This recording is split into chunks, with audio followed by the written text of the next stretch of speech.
Labą dieną. Dar viena vasariška laida iš atvirų metalo dirbtuvių. Ir šiandien mes apžvelgsime dar vieno labai gerai žinomą prekybos centro produktą. Ten dažniausiai einame pirkti dešrų, įvairiausių gėrimų, sūrių ir maisto.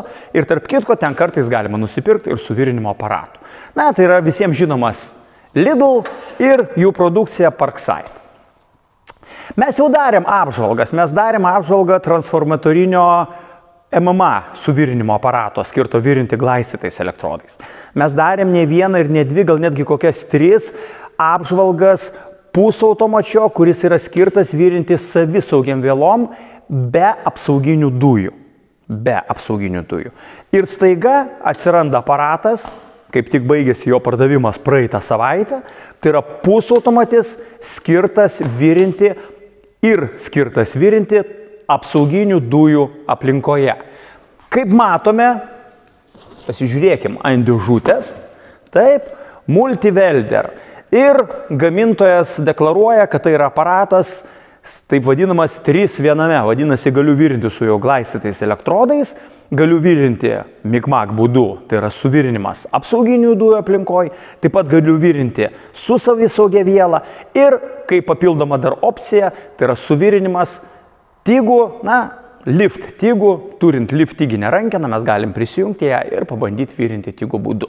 Bet tygas ir MMA, tai yra glaistyti elektrodai, tai yra kaip pagalbinės funkcijos, aš sakyčiau, pusautomatis tai yra pagrindinė funkcija ir labai įdomu ją yra išbandyti.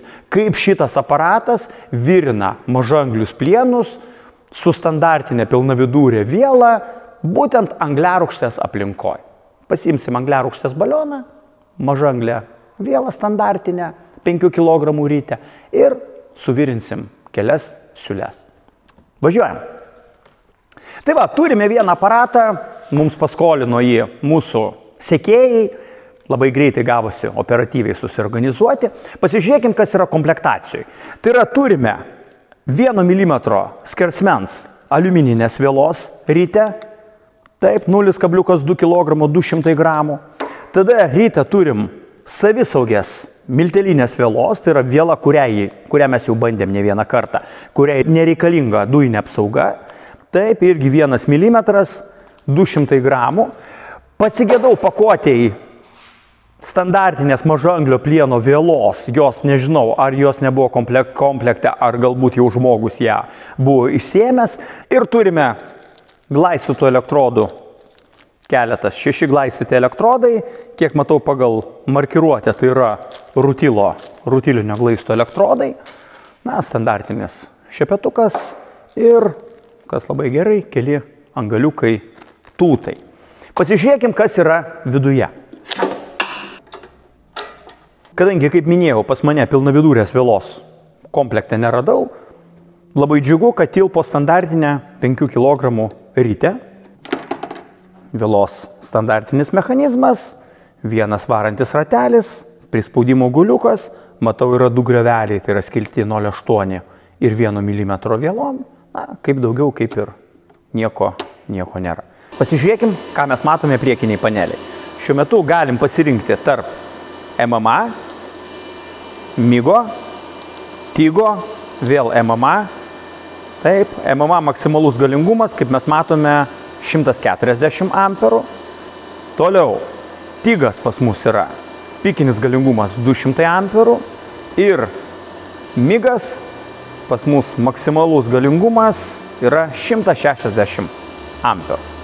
Toliau, sekantis viršutinis mygtukas, mes galim pasirinkti iš 3 pozicijų, tai yra nurodytas vielos storis, tai yra diapazonas tarp 0,6 ir 0,9 mm, 1 mm, o taipogi atskira lemputė yra, atskiras indikatorius, tai yra 1 mm aliumininiai vielai, jeigu mes sugalvosime virinti aliumininę vielą.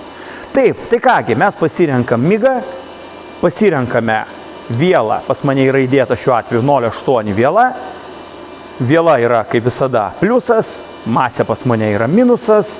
Kas dar krenta į akis, kad yra valdymo rankenėlė tik viena. Na, tai yra, sakykime, yra kažkokia šiokia tokia sinergetika, sinergetikos užuominos.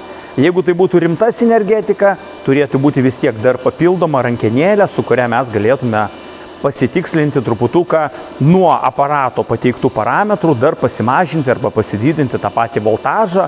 Na, kartais būna, kad vėlos greitį galime pasikeisti. Šiuo atveju man šitos galimybės nėra, aparate yra įsiūti konkretus parametrai, na ir tai iš karto nuteikia galbūt taip skeptiškai, kad galbūt ne visada pavyks gerai suvirinti. Bet nieko, bandom. Kągi, aparatas įjungtas, imame mūsų standartinius bandinukus ir padarysime 4 siūles.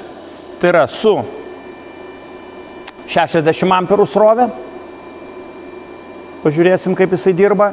Sekantis bus 80, tada 120 amperų ir pastatysim maksimalų galingumą paskutinę 4 siūlę.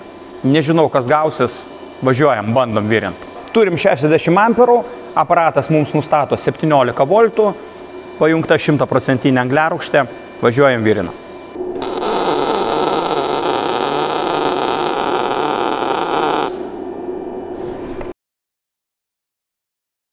$80 amperų, 18,2 voltų.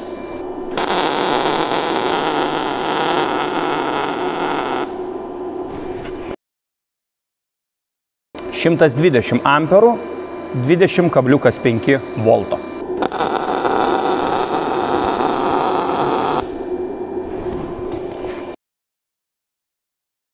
$160 amperų, 23 voltai.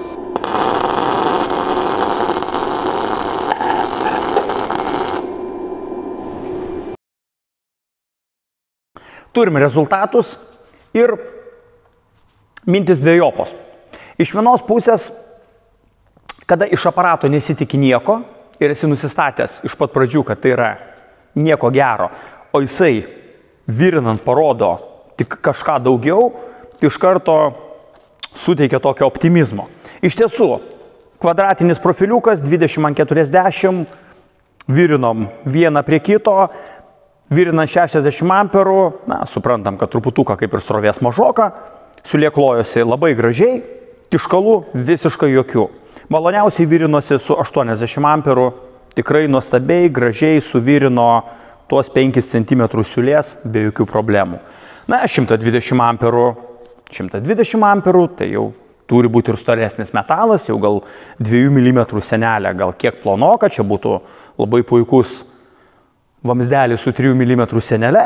Ir 160 amperų iš tiesų jau šitą vamsdelį pilnai degino, pleškino ir čia reikėtų jau pasirinkti kažkokį storesnį profilį. Tik čia ir kyla klausimas, ar tikrai tas žmogus, kuris eina į prekybos centrą ir perkasi savo dešrą, ar jisai tikrai virinasi plieną po 5, 6 ir daugiau milimetrų, kad jam reikalingi tokie galingumai. Ir toliau mes negalim nieko pasakyti, kaip tas aparatas, kaip ilgai ir kaip jisai našiai dirbs tokiam apkrovom. Mano manimu, tokio aparato tikriausiai maisto prekių parduotuvėje pirkti nereikėtų.